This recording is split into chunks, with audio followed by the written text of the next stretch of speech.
Welcome back to सुबह की सोच। अब हम सियासत के हवाले से बात करेंगे, जहां पे आर्मी चीफ की ज़ेर सदारत कोर कमांडर कॉन्फ्रेंस में फोरम ने इस अज़म का इजहार किया कि फ़ौज एक मुनज़्ज़म इदारा है जिसकी हर शख्स की वफादारी मुल्क और अफवाज पाकिस्तान के साथ है और किसी भी एहतसाब से इस्तिस्ना किसी को हासिल नहीं है। इसके अलावा अख्तर मेंगल के हवाले से बात की जाए तो बलोचिस्तान के मसाइल पर कौमी असम्बली में बात ना करने पर असम्बली की रुकनीत से इस्तीफ़ा दे दिया और कहा कि ये असम्बली हमारी आवाज़ नहीं सुनती तो इस असम्बली में बैठने का कोई फ़ायदा नहीं। दूसरी तरफ मुस्लिम लीग नून के सीनियर रहनुमा ख्वाजा साद रफ़ीक ने कहा है कि सरदार अख्तर मेंगल का कौमी असम्बली से इस्तीफ़ा वफाक के लिए बुरा शगुन है। इन तमाम तर मामलात के ऊपर गुफ्तगू करने के लिए हमारे साथ मौजूद हैं कैसर शेख साहब, वफाकी वजीर हैं बैरी उमूर के। शेख साहब, आपको खुशामदीद कहते हैं, thank you very much for joining us. सबसे पहले अगर अख्तर मेंगल साहब के मामले पे आपसे राय मांगी जाए, मेंगल साहब बड़े जीरक सियासतदान हैं, सीनियर सियासतदान हैं, लेकिन अनफॉर्चुनेट है कि वो अब सिस्टम के ऊपर बिलीव नहीं रखते। वो कहते हैं कि हमारी आवाज़ को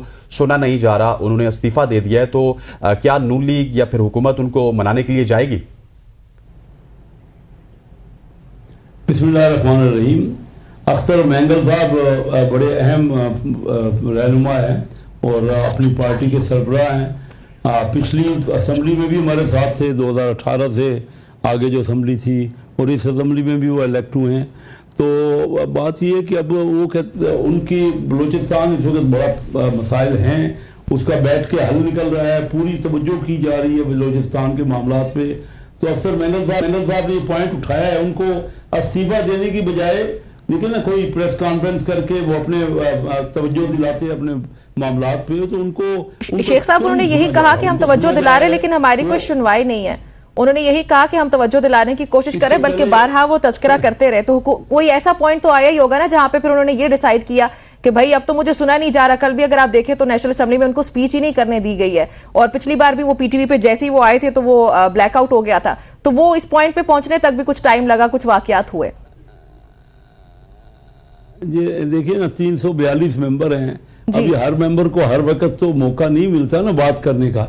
ये देखिए, असेंबली के बाहर बहुत लोगों ने कोशिश की असेंबली के बाहर रह के, और वो सब नाकाम हो गया। पीटीआई भी जो कि पार्लियामेंट को जैली पार्लियामेंट कहती थी, आज मजबूर हो गई ना कि पार्लियामेंट के अंदर बैठ के अपना पॉइंट ऑफ व्यू बात करे।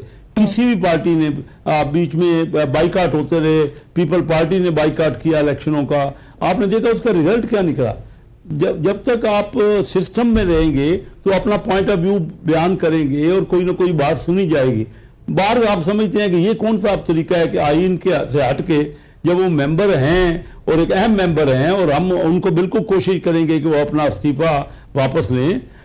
लेकिन मैं ये समझता हूँ कि कोई मेंबर भी ये समझे कि वो बाहर निकल के, बाहर रह के सिस्टम में कोई अहम रोल प्ले कर सकता है, तो ऐसा मुमकिन नहीं है। सर वैसे शेख साहब उनके इस्तीफा देने की वजह ही यही थी, उन्होंने यही कहा कि हमारे मसाइल बहुत ज्यादा हैं, खासतौर पे बलूचिस्तान के, और मैं बलूचिस्तान को रिप्रेजेंट करता हूं। मैंने वो मसाइल बार बार हुकूमत तक पहुंचाने की कोशिश की लेकिन मुझे कोई सुन नहीं रहा। तो आपको नहीं लगता कि आपकी हुकूमत की कोई ना कोई गलती जरूर होगी, तभी तो उन्होंने इस्तीफा दिया है? देखिए, हम ये तो नहीं कह रहे कि हम परफेक्ट हैं, परफेक्ट तो कोई भी नहीं है।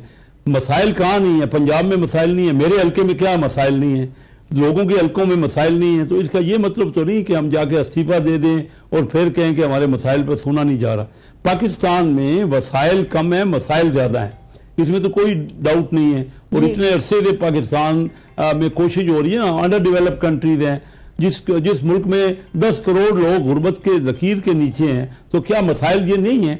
सबसे बड़ा मसला तो इस वक्त इकोनॉमिक मैटर है, जो कि हमारा सबसे अहम मसला है और जिस पे हम पूरी तवज्जो कर रहे हैं ताकि उसको सॉर्ट आउट किया जाए। अच्छा शेख साहब, ये जो इकोनॉमिक मसले की आपने बात की, आपकी मौशी बड़ी ग्रिप है, उस हवाले से हमें बताइएगा कि IMF ने नई शराइत भी आयद कर दी है, अभी तक उनकी तरफ से $7 अरब आए नहीं हैं और मुल्की हालात आपके सामने, इंडस्ट्री बंद हो रही है। तो हुकूमत का क्या स्टैंड है? हुकूमत क्या कर रही है? कोई ऐसे कंक्रीट स्टेप्स कर रही है जिससे आवाम को रिलीफ मिलेगा?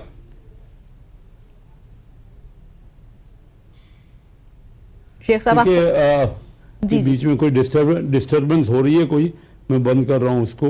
अच्छा, लगाइएगा, ठीक हो गया। अच्छा जी, ये है बात, ये कि जो IMF का प्रोग्राम है उसने यहाँ के थ्रेडबेयर बात की, पूरे जो है डिस्कशंस हुई हमारे यहाँ FBR से और तमाम इकोनॉमिक मिनिस्ट्री से जो फाइनेंशियल मैटर को डिस्कस करते हैं, उसके बाद एक स्टाफ लेवल जो है ना एग्रीमेंट हुआ। अब IMF की जो भी शर्तें हैं वो हम पूरी कर रहे हैं। वजीर खजाना ने कल भी कहा है कोई भी अगर कोई रह भी गई है उनकी, क्योंकि हम तो देखिए PTI ने क्या किया, PTI ने शर्तें मान के तो फिर पेट्रोलियम की प्राइस जब घटा दी तो IMF की नाराजगी हो गई ना। हम तो किसी भी जो मुआहदे में जो आपस में तय हुआ है उससे हटना नहीं चाहते, और हर सूरत में हम IMF को प्रोग्राम चाहते हैं, क्योंकि पाकिस्तान की एक मुआशी सूरत हाल ऐसी नहीं है कि हम IMF के उस $7 बिलियन के कर्जे से के हट के कोई अपने आप को फौरी तौर पे अपनी मुआशी हालात को बेहतर कर लें। तो इसलिए वो तो क्योंकि वो कर्जा देने वाले हैं, उनकी जो भी शर्तें हमने पहले भी उन पर बड़ा गौर किया है, जो कि तकरीबन एग्री हुआ है, तो स्टाफ लेवल एग्रीमेंट हुआ है ना। और इंशाल्लाह ये जल्दी आप देखेंगे सितंबर में वजीर खजाना साहब बड़ी मेहनत कर रहे हैं और बड़े कॉन्फिडेंट हैं कि सितंबर में ये मुआहदा बिल्कुल हो जाएगा। मैं खुद भी कॉन्फिडेंट हूँ, क्योंकि ये दोनों की जरूरत है। IMF भी चाहेगा कि पाकिस्तान को, और आपने देखा रिसेंटली रेटिंग बढ़ी है। लेकिन पंजाब हुकूमत को वो जो 14 रुपए का एक रेटिंग बढ़ी है। जी माजत के साथ जो पंजाब हुकूमत ने थोड़ा सा मामूली सा ही कोई रिलीफ दिया था आवाम को 14 रुपए से, वो तो खत्म कर दिया जाएगा फिर।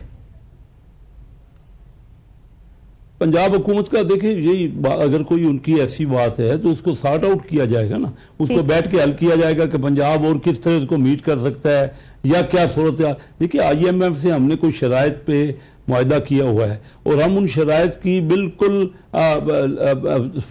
लेटर एंड स्पिरिट में उसके ऊपर पाबंदी करेंगे। मैं रिसेंटली आपको याद दिला रहा था कि 2 रेटिंग कंपनीज ने हमारी रेटिंग को बेहतर की है, इम्प्रूव की है, और फिंच ने और मूडी ने। तो ये कोई बड़ी अहम बात है। और रिसेंटली आप देख रहे हैं कि मुल्क में इन्फ्लेशन जो है पहली बार 3 साल में सिंगल डिजिट पे आ गया है। तो हमारे रिजर्व्स भी बेहतर हो रहे हैं, हमारी एक्सपोर्ट भी अच्छी हो रही है। हम IMF को भी इस बात का अंदाजा है कि तमाम तर बातों को हम तब ही मानेंगे कि सिंगल डिजिट पे हम पहुंच आए, हमारे इन्फ्लेशन की जो परसेंटेज है या जो कुछ भी मामलात होंगे, जब एक आम आदमी या गरीब आदमी को या बिल्कुल ग्राउंड लेवल तक हमें उसके असरात नजर आएंगे। हमें वो असरात अभी तक नजर नहीं आ रहे। आई एम श्योर कि गवर्नमेंट उस पर जरूर कुछ ना कुछ कर रही होगी। मुझे साथ ही भी बताइएगा कि सेनेट में एक और बिल मंजूर हुआ कि अगर कोई भी जमात बगैर इजाजत के इस्लामाबाद में धरना करती है या कोई जलसा वगैरह करती है तो 3 साल तक की सजा होगी, और अगर दोबारा उसको करती है तो 10 साल तक की सजा समेत जुर्माना होगी। तो क्या जरूरत पड़ी थी सर ये अभी करने की 8 तारीख के बिल्कुल करीब आके?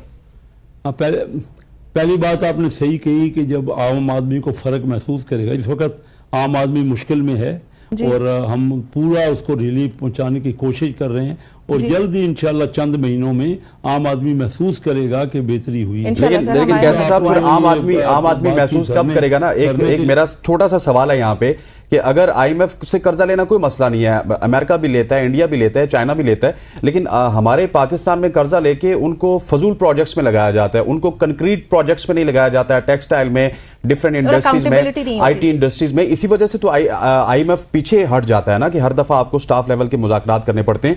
तो कंक्रीट अंदाज में ये $7 अरब हम कहां पे लगाएंगे फिर? जी कंक्रीट अंदाज में ही हमने IMF को पूरा प्रोग्राम दिया है। वो कोई ऐसा नहीं है।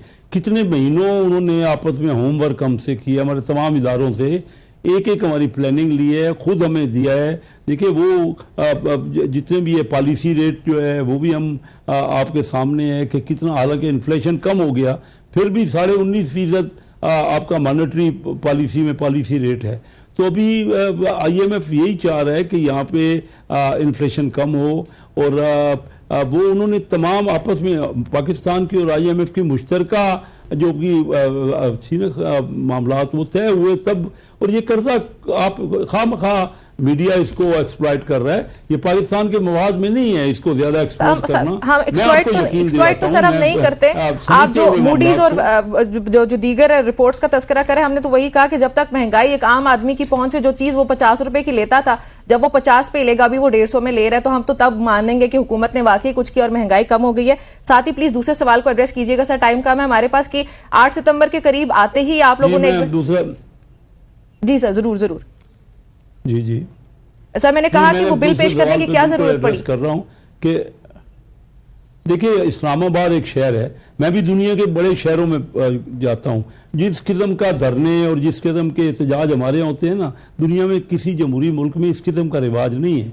होता है एक डेमॉन्स्ट्रेशन, पुरअमन होते हैं, हमारे यहाँ तो उसको तशद्दुद शुरू कर दिया जाता है, ये कहीं भी अलाउड नहीं है।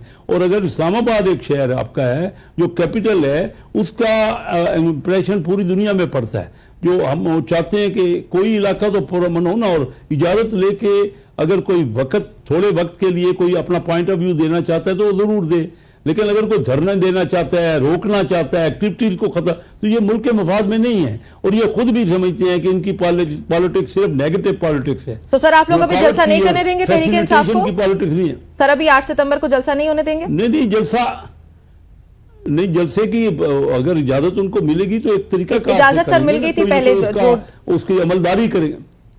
ठीक हो गया। अच्छा, कैसे से सर मुझे मुख्तसरन बताइएगा कि आपके और जो तहरीक इंसाफ के मुज़ाकरात, क्या कोई बर्फ पिघली है, मुज़ाकरात होंगे, इसका कोई रिजल्ट निकलता हुआ आपको नजर आ रहा है?